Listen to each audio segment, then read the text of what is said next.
السلام علیکم ورحمۃ اللہ وبرکاتہ۔ الحمدللہ کفا وسلام علی عبادہ الذین اصطفیٰ، اما بعد۔ محترم ناظرین کرام، آسان درس قرآن کے اندر 16ویں پارے کا تیسرا رکوع ہے، جس کے اندر سورہ کہف سورہ نمبر 18 میں آیت نمبر 102 سے آیت نمبر 110 آخری آیت تک 9 آیتیں ہیں۔ اعوذ باللہ من الشیطان الرجیم، بسم اللہ الرحمن الرحیم۔ افحسب الذین کفروا ان یتخذوا عبادی من دونی اولیاء انا اعتدنا جہنم للکافرین نزلا۔ کیا کافروں نے یہ سمجھ رکھا ہے کہ قیامت کے دن وہ لوگ مجھے چھوڑ کر میرے ہی بندوں کو اپنا کارساز، کام بنانے والا اور مدد کرنے والا بنا لیں گے؟ بے شک ہم نے جہنم کو کافروں کی مہمانی کے لیے تیار کر رکھا ہے۔ قل هل ننبئکم بالاخسرین اعمالا، آپ صلی اللہ علیہ وسلم انکار کرنے والوں سے کہہ دیجئے کہ قیامت کے دن اپنے کاموں کے حساب سے سب سے زیادہ گھاٹے یعنی نقصان میں کون ہے؟ الذین ضل سعیهم فی الحیاۃ الدنیا وهم یحسبون انہم یحسنون صنعا۔ قیامت کے دن نقصان میں وہ لوگ ہیں جن کی پوری کوشش دنیا کی زندگی ہی میں بیکار چلی گئی اور وہ یہ سمجھتے رہے کہ وہ بہت اچھا کام کر رہے ہیں۔ اولئک الذین کفروا بآیات ربہم ولقائہ فاحبطت اعمالہم فلا نقیم لہم یوم القیامۃ وزنا۔ قیامت کے دن نقصان میں وہ لوگ ہیں جنہوں نے اپنے رب کی آیتوں اور اس کے سامنے پیش ہونے کا انکار کر دیا تھا، تو ان کے سارے کام بیکار ہو گئے اور ہم قیامت کے دن ان کا کوئی وزن نہیں کریں گے۔ ذالک جزاؤہم جہنم بما کفروا واتخذوا آیاتی ورسلی ہزوا۔ انکار کرنے والوں کا بدلہ جہنم ہے، اس لیے کہ انہوں نے کفر کیا تھا، حق کا انکار کیا تھا اور میری آیتوں اور میرے رسولوں کا مذاق اڑایا تھا۔ ان الذین آمنوا وعملوا الصالحات کانت لہم جنات الفردوس نزلا۔ بے شک جو لوگ ایمان لائے اور نیک عمل کرتے رہے، ان کی مہمانی کے لیے جنت الفردوس کے باغات ہوں گے، خالدین فیہا لا یبغون عنہا حولا، جن میں وہ ہمیشہ ہمیشہ رہیں گے، وہاں سے بالکل نکلنا نہیں چاہیں گے، کہیں اور جانا نہیں چاہیں گے۔ قل لو کان البحر مدادا لکلمات ربی لنفد البحر قبل ان تنفد کلمات ربی ولو جئنا بمثلہ مددا۔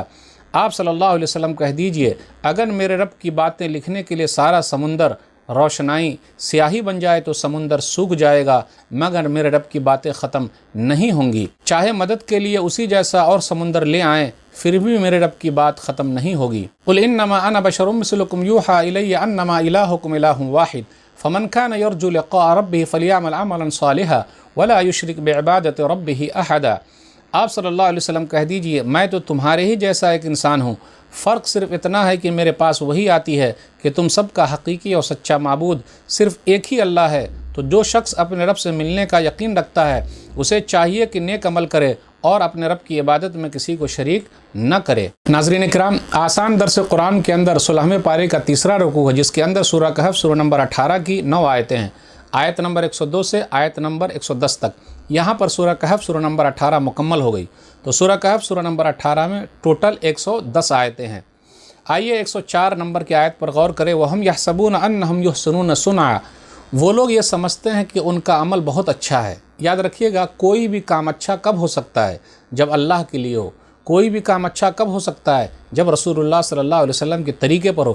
جب تک رسول اللہ صلی اللہ علیہ وسلم کے طریقے پر نہیں ہوگا، اللہ کے لیے نہیں ہوگا، لاکھ اچھا رہے وہ اچھا نہیں ہے۔ اس لیے مدینہ والے کی مہر لگنا بہت ضروری ہے۔ اس کے بعد جو لوگ اللہ کی آیتوں کا انکار کرتے ہیں، ایمان والے نہیں ہیں، تو کل قیامت کے دن ان کی کوئی حقیقت نہیں ہوگی۔ فلا نقیم لہم یوم القیامۃ وزنا، آیت نمبر 105 میں ہے کہ ہم قیامت کے دن ان کا کوئی وزن نہیں کریں گے۔ اعمال تو ہے ہی نہیں، نیک عمل تو ہے ہی نہیں، تو وزن کیا ہوگا؟ اس آدمی کا بھی وزن نہیں کیا جائے گا، اس کے نام اعمال کا بھی وزن نہیں کیا جائے گا۔